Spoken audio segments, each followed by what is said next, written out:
Meus irmãos, minhas irmãs, estamos celebrando hoje o 8º dia da novena preparatória para a festa da nossa padroeira, Nossa Senhora da Apresentação. Virgem da Apresentação, modelo de santidade e mãe dos leigos e leigas. Esse é o tema dessa novena. E nesse dia de hoje, somos convidados a refletir sobre Maria, solidária com os perseguidos por causa do Filho. Dom Jaime já teve a possibilidade, na introdução dessa novena, lembrar a todos que entre tantos motivos de ação de graças, nós estamos rendendo graças a Deus pelos 25 anos do CEAPAC aqui na província eclesiástica de Natal, que envolve as 3 dioceses do Rio Grande do Norte.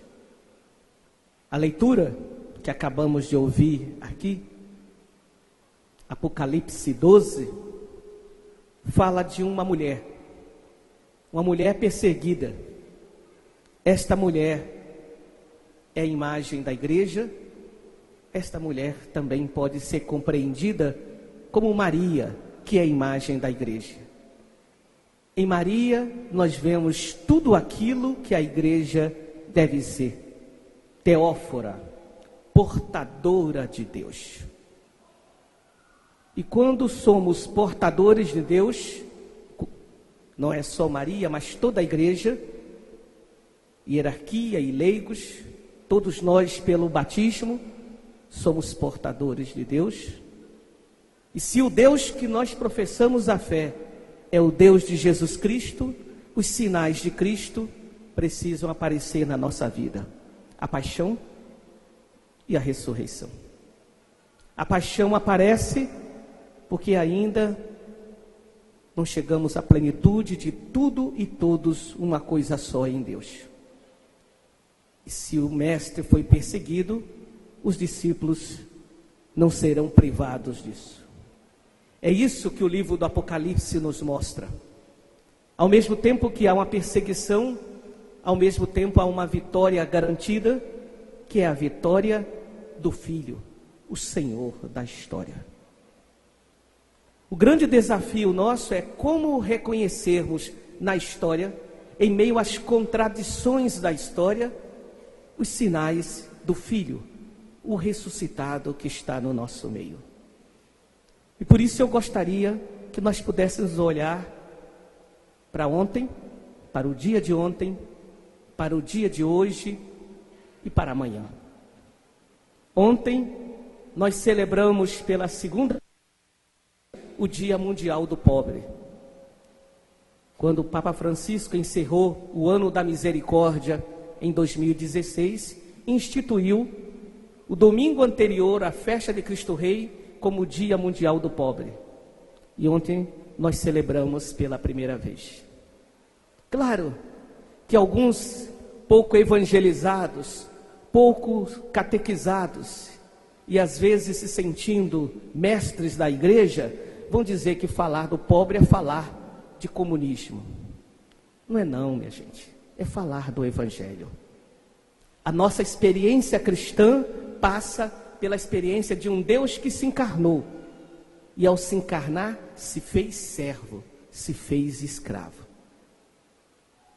Com certeza, se a encarnação de Deus tivesse se dado através, por exemplo, de um filho de rei Herodes, a salvação teria outra faceta. Mas Deus não só quis se fazer humano como nós, mas se fez pobre entre os pobres, como filho de Maria, como filho de José. Por isso, já no século III, na passagem do século III para o século IV, Santo Irineu de Leão vai nos dizer: a glória de Deus é o homem vivo, e a vida do homem é a visão de Deus. Em outras palavras, o maior louvor que a gente pode prestar a Deus não é o nosso tedel, é de fato que a criatura, que é a imagem e semelhança do Senhor, possa ter vida digna, pois foi para isso que Deus nos criou. Dom Oscar Romero, que foi canonizado agora, mês passado, pelo Papa Francisco, se inspirando nessa frase de Santo Irineu de Leão, ele dirá: a glória de Deus é que o pobre tenha vida. A glória de Deus é que o pobre tenha vida. Papa Francisco nos convocou para este segundo Dia Mundial do Pobre com uma frase tirada do Salmo 33, 34, versículo 7. Este pobre clama e o Senhor o escuta. O clamor do pobre, daquele que sofre, daquele que está à margem, daquele que está excluído, sobe até Deus. E o Papa nos convidava a olhar para esse Dia Mundial do Pobre a partir de 3 verbos: clamar, responder e libertar. Deus escuta o clamor do pobre. Aqueles que são de Deus são capazes de ouvir o clamor dos pobres? Ou como na experiência do cego Bartimeu, somos como aqueles discípulos de Jesus que mandaram o cego se calar?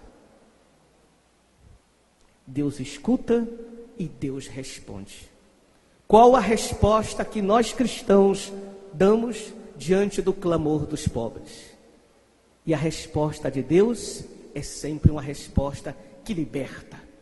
Liberta todas as pessoas e a pessoa como um todo. Ouvi o clamor do meu povo e desci para libertá-lo. E envia Moisés e nos envia. Na mensagem para o Dia Mundial dos Pobres, o Papa Francisco dizia: à vista dos pobres, não se perca tempo a lutar pela primazia da intervenção. Que muita gente até luta pelos pobres, mas quer ser o pai dos pobres. De certa forma, se projeta na história à custa dos pobres. Diz o Papa: quando encontramos um modo para nos aproximar dos pobres, saibamos que a primazia compete a Deus, que abriu os nossos olhos e o nosso coração à conversão. Então, se somos capazes de ouvir o clamor dos pobres, a primazia cabe a Deus, que abriu os nossos olhos e o nosso conversão. Não é de protagonismo que os pobres têm necessidade, mas de amor, que sabe esconder-se e esquecer o bem realizado. Os verdadeiros protagonistas são o Senhor e os pobres. Quem se coloca a serviço dos pobres é instrumento nas mãos de Deus para fazer reconhecer a sua presença e a salvação. Em outras palavras, se servimos aos pobres, não fazemos nada mais, nada menos do que o imperativo do Evangelho. Somos, portanto, servos inúteis. Fazemos aquilo que deveríamos fazer. O problema é que às vezes tem tanta gente que não faz, e quem faz parece que é privilégio. É o imperativo do Evangelho. Ai de nós, se não evangelizarmos, se não cuidarmos dos pobres. Mais à frente, o Papa Francisco dirá: ao mesmo tempo que São Paulo nos dá um ensinamento fundamental sobre os carismas, Paulo educa toda a comunidade para a conduta evangélica com os seus membros mais fracos e necessitados. 1 Coríntios 12 e 1 Coríntios 13. Longe dos discípulos de Cristo, sentimentos de desprezas e de pietismo para com os pobres. Antes, são chamados a honrá-los e a dar-lhes a precedência. E aí o Papa diz uma palavra, uma expressão belíssima: convicto de que eles, os pobres, são uma presença real de Jesus no meio de nós. Vocês ouviram o que aqui foi dito? Aquilo que nós nos referimos ao sacramento da Eucaristia como presença real de Jesus, os pobres são presença real de Jesus, diz Francisco. convicto de que eles são uma presença real de Jesus no meio de nós. Sempre que fizeste isso a um desses meus irmãos mais pequeninos, a mim mesmo o fizestes. Mateus 25, 40. Então, a primeira imagem, o dia de ontem, o dia dos pobres, para nós entendermos Jesus, para entendermos por que aqueles que são de Jesus são perseguidos. Olhando para o dia de hoje. Hoje, o nosso país, nós celebramos o Dia da Bandeira, um símbolo nacional. Na nossa bandeira há um lema: ordem e progresso. Vocês sabem de onde veio esse lema? Muitos dos republicanos que participaram daquele movimento da passagem da monarquia para a república eram positivistas. E Augusto Comte, criador da filosofia positivista, tinha uma frase: o amor por princípio, a ordem por base e o progresso por fim. Como a frase era muito grande, justamente cortaram o amor. Ficou somente a ordem e o progresso. O amor, cortaram justamente o princípio. Por isso que muitas vezes não há ordem e muito menos progresso. Santo Inácio de Loyola, um grande mestre espiritual, fundador dos jesuítas, a congregação do Papa Francisco, ele nos convida a fazer uma escolha por Jesus. E ele, na sua linguagem, ele diz, significa que a gente precisa assumir a bandeira de Jesus. Hoje, no dia da bandeira, nós teremos que nos perguntar se a bandeira de Jesus é a nossa bandeira, ou numa linguagem moderna, se somos capazes de vestir a camisa de Jesus. E ele diz, um dos sinais para aquele que veste a camisa de Jesus, que toma como bandeira a bandeira de Jesus, é a identificação com Cristo. E ele diz, para nós sermos de Cristo, nós precisamos crescer na humildade. E ele fala que a humildade tem 3 degraus. O primeiro degrau, Cristo pobre. Consiste que eu preciso me rebaixar e me humilhar, tanto quanto possível, para obedecer em tudo à vontade de Deus. É o primeiro grau de humildade. Mas ele diz, tem um segundo grau de humildade, mais profundo. Além de Cristo pobre, Cristo humilde. E como é essa humildade para Santo Inácio? Dirá ele, consiste em eu me encontrar num ponto em que eu não seja propenso a possuir mais riqueza do que pobreza, a querer mais honra do que desonra, a desejar uma vida mais longa do que curta. O que eu quero é apenas fazer a vontade de Deus. Já seria um estágio maior. Cristo pobre, Cristo humilde.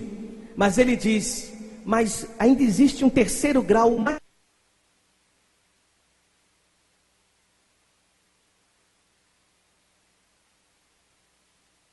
Causa de Cristo.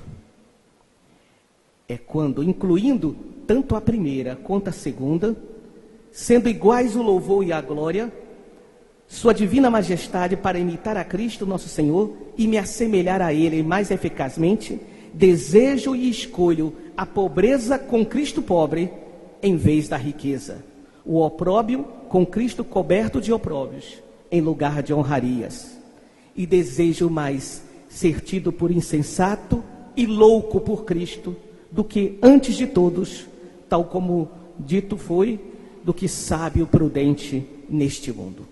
Em outras palavras, é ser humilhado por Cristo. É isso, minha gente, que está por trás desse documento do Papa Francisco, que ele assinou no dia de São José e nos presenteou na segunda semana da Páscoa, Gaudete et Exultate. Alegrai-vos e exultai. É a última das bem-aventuranças. Quando vocês forem perseguidos, caluniados, perseguidos por causa do Evangelho, estejam alegres, porque você está identificado com Cristo. É por causa de Cristo que você está sendo humilhado. A igreja ela é perseguida. Talvez a igreja esteja vivendo um grande momento de perseguição. E há uma perseguição que a igreja sofre por causa dos escândalos. Os escândalos sexuais, a pedofilia, os escândalos financeiros na igreja, desde as altas instâncias até as instâncias menores. A luta fratricida pelo poder, desde as altas instâncias da igreja até as instâncias menores. São sofrimentos que nos vergonham, porque são sofrimentos consequências do nosso pecado. Mas há uma perseguição por causa de Cristo, por causa daquele que são os vigários de Cristo, que fazem as vezes de Cristo, os pobres. Vocês pensam, por que Dom Oscar Romero foi assassinado? Porque ele foi capaz de ver no povo pobre massacrado de El Salvador o rosto de Cristo Senhor. E ao se colocar ao lado dos pobres, teve a mesma sorte dos pobres, teve a mesma sorte de Cristo. Há uma frase clássica, bonita: não se esqueça dos pobres. Essa frase, minha gente, foi dita pela primeira vez quando Paulo foi a Jerusalém pela segunda vez combinar com as lideranças da igreja, Pedro, Tiago e João, como eles iriam fazer evangelização. E ficou combinado que Paulo cuidaria dos pagãos, enquanto que Pedro cuidaria da evangelização dos judeus. E aí, Pedro, Tiago e João deram apenas um conselho, fizeram apenas uma exigência a Paulo: não se esqueça dos pobres. Será essa frase que será lembrada pelo cardeal Umes, na hora que o cardeal Bergoglio será eleito Papa. Não se esqueça dos pobres. E ele escolhe, portanto, o nome de Francisco por causa dessa frase. A perseguição aos pobres é a perseguição a Cristo, e deveria ser também a perseguição aos cristãos. Vergonha, escândalo, é quando aqueles que se dizem de Cristo, em vez de serem perseguidos, perseguem os pobres. Honram a Deus na solene liturgia e às vezes na pomposa liturgia, e o desprezam no pobre. Honram com a boca, mas seus corações estão longe do Senhor. Para vocês não acharem que isso é coisa do bispo do Seridó, coisa de comunismo, como é comum falar hoje, ouçamos o que nos diz um doutor da igreja, São João Crisóstomo, no século IV e no século V. Diz São João Crisóstomo: aquele que disse, isso é o meu corpo, confirmando o fato com a sua palavra, também afirmou, viste-me com fome e não me deste de comer. E ainda, quantas vezes o recusastes a um desses meus irmãos mais pequeninos, a mim o recusastes. No templo, o corpo de Cristo não precisa de mantos, mas de vidas puras. Mas na pessoa do pobre, ele precisa de todo o nosso cuidado. De que serviria, afinal, adornar a mesa de Cristo com vasos de ouro, se ele morre de fome na pessoa do pobre? Primeiro dá de comer a quem tem fome, e depois ornamente a sua mesa com o que sobra. Queres oferecer-lhes um cálice de ouro e não és capaz de lhe dar um copo d'água? De que serviria cobrir o seu altar com toalhas bordadas a ouro, se lhe recusas a roupa de que precisa para vestir? São João Crisóstomo, e me parece que não havia comunismo no século IV. Portanto, minha gente, a sorte dos pobres é a mesma sorte de Cristo, e deve ser a sorte dos cristãos. A perseguição para nós nessa hora se torna um termômetro de fidelidade ao Evangelho. Maria também foi perseguida. Não havia lugar para ela, para seu esposo, nem para sua criança numa estalagem. Ela também teve que viver a experiência do exílio. Ela foi transpassada ao pé de tantas cruzes.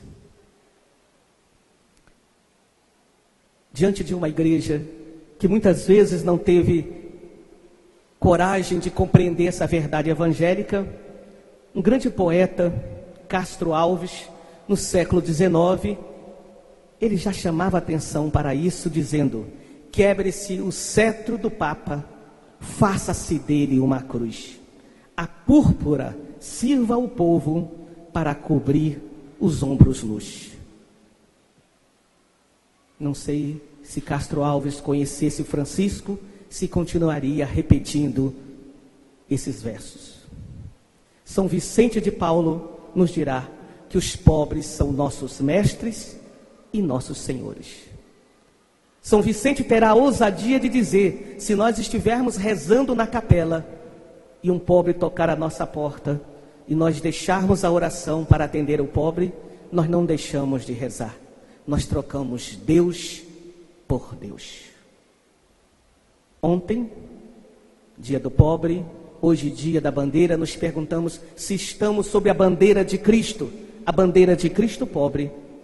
E amanhã, dia nacional da consciência negra, dia da morte de Zumbi dos Palmares, em 1695. É preciso constantemente lembrar a nossa nação que nós temos uma grande dívida para com a parcela negra da população. Os negros são os mais pobres dentre os pobres em nosso país. Quando nós vamos aos presídios, parcela significativa da população do nosso presídio é formada de negros. Não porque o negro é marginal, mas porque o negro foi marginalizado. Se proclamou, se aboliu a escravidão, mas não se deu as condições de se viver como pessoa livre. O mesmo poeta Castro Alves foi capaz de captar essa dor dessa parcela da população em um poema chamado Vozes África. Ouvindo todo um continente massacrado, em 1868 ele dirá: Deus, ó Deus, onde estás que não responde? Em que mundo, em que estrela tu te escondes? Embuçado nos céus, há 2000 anos te mandei meu grito, que embalde desde então corre infinito. Onde estás, Senhor Deus? O grito por Deus também é o grito pelos cristãos. Onde estavam os cristãos nesse momento? Cristo, embalde morrestes por um monte, teu sangue não lavou de minha fronte a mancha original. Ainda hoje são, por fado adverso, meus filhos, a limária do universo, eu, pasto universal. Basta, Senhor, de teu potente braço, role através dos astros e do espaço, perdão para os crimes meus. Há 2000 anos eu soluço um grito, escuta o braço do meu lá no infinito. Meu Deus, Senhor, meu Deus. Castro Alves foi capaz de ouvir o clamor do pobre, do negro. Nós somos capazes de ouvir o clamor daqueles que são os mais pobres dentre os pobres, os negros?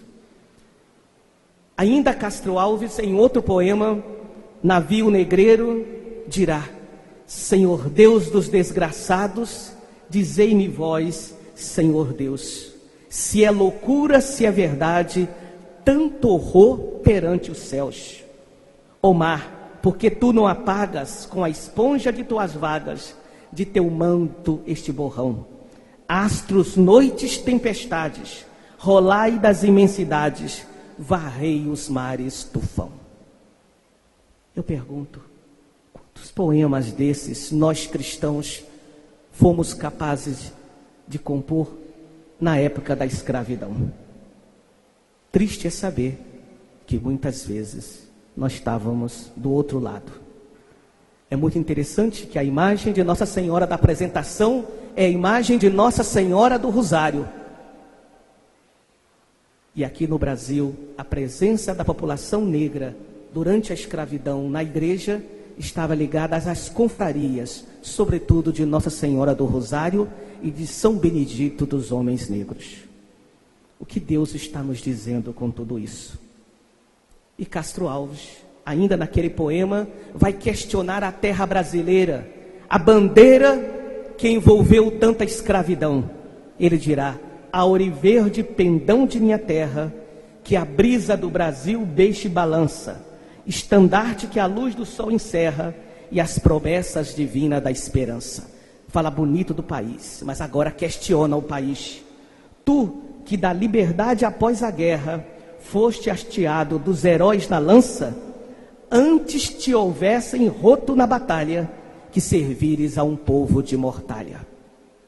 Temos que admitir que muitas vezes a nossa bandeira foi mortalha. A nossa terra virou tumba para milhares de negros. Nós temos uma dívida social com isso. Mas vocês poderão dizer: mas a escravidão já passou. E eu pergunto a vocês: vocês ouviram a homilia do Papa Francisco ontem? Como ele definiu o que significa ser pobre hoje? Disse Francisco na homilia ontem: o grito dos pobres é o grito estrangulado de bebês que não podem vir à luz, de crianças que passam fome, de adolescentes acostumados ao estrondo das bombas, ao invés da algazarra alegre das brincadeiras. É o grito de idosos descartados e deixados sozinhos. É o grito de quem se encontra a enfrentar as tempestades da vida sem uma presença amiga. É o grito daqueles que têm de fugir, deixando a casa e a terra sem a certeza de um refúgio. É o grito de populações inteiras, privadas, inclusive dos enormes recursos naturais de que dispõem. É o grito de inúmeros Lázaros que choram, enquanto poucos empulhões se bancanteiam com aquilo que por justiça é para todos. A injustiça é a raiz perversa da pobreza. O grito dos pobres se torna-se mais forte a cada dia, e a cada dia é menos ouvido, porque é abafado pelo barulho de poucos ricos, que são sempre menos e sempre mais ricos. Com essa definição de Francisco, somos capazes de dizer que a escravidão acabou? Por fim, meus irmãos, minhas irmãs, Dom Jaime já nos lembrou, estamos celebrando os 25 anos do CEAPAC. Dom Jaime já fez uma síntese do belíssimo trabalho do CEAPAC nas nossas 3 dioceses. Eu poderia dizer para vocês que o CEAPAC é uma faceta da Igreja do Rio Grande do Norte, uma igreja mariana, que socorre e cuida das vítimas do semiárido potiguar. Porque em tempos de crise hídricas, como em tempo de qualquer crise, os pobres sempre sofrem mais. Eles sempre pagam o pato. O CEAPAC, ao longo desses 25 anos, com projetos alternativos, quis ouvir o clamor dos pobres, quis ser uma igreja como Cirineu, capaz de ajudar o outro a carregar a cruz.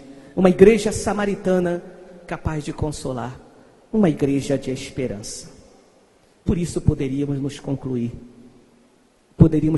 tudo isso nessa festa de Nossa Senhora Apresentação, dizendo: aonde esta imagem aportar, nenhuma desgraça acontecerá. Minha gente, essa frase, ela é um enigma.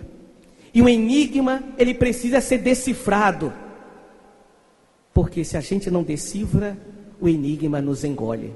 Ou seja, se a gente não compreende o real sentido daquilo que Deus quis dizer com este sinal, a gente pode compreender justamente no sentido inverso. O que será que Deus quis nos dizer com esta frase? Aonde esta imagem aportar, nenhuma desgraça acontecerá.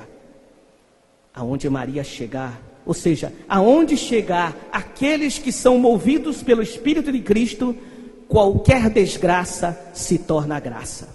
Os 25 anos do CEAPAC foi sinal disso, de mostrar que mesmo que a seca não é inimiga, que nós precisamos aprender a conviver com a seca e daquilo que nós chamarmos de desgraça, vivermos como um tempo de graça.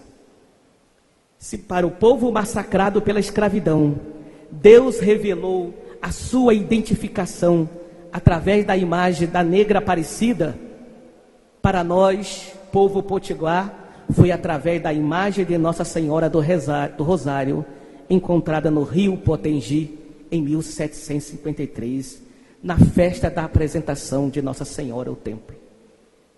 Que Deus estava nos dizendo com esse sinal? Não é Maria apontando para nós o rio caudaloso da caridade que brota do coração de seu filho? Não é Maria nos convidando a interligar as bacias da nossa vida para irrigarmos a aridez do nosso coração?